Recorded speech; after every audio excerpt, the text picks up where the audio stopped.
আমরা এই যে 31st নাইটের উৎসবটা পালন করতে শুরু করছি। এটা কি আমাদের উৎসব? এটা কি মুসলমানদের? কাদের হলো তাহলে?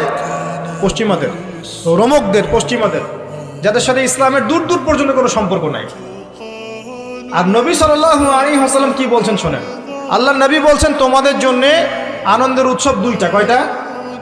একটা ঈদুল ফিতর, রমজান মাসের সম সাধনার পরে, কিয়ামুল লাইলের পরে, তারাবির পরে, তাহাজ্জুদের পরে, কোরআন খতম দেওয়ার পরে, যাকাত ফিতর দেওয়ার পরে, ত্যাগের এই মাসের পর আমরা একটা আনন্দ করি, ঈদুল ফিতর করি কি না?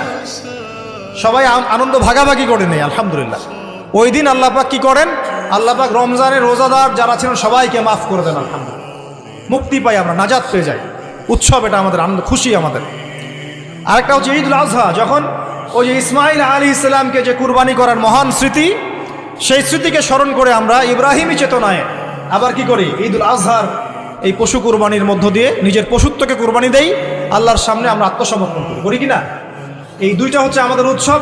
এগুলো বাদ দিয়ে নবীজি বলছেন মান তাশাব্বাহা বিকওমিন ফাহুয়া মিনহুম।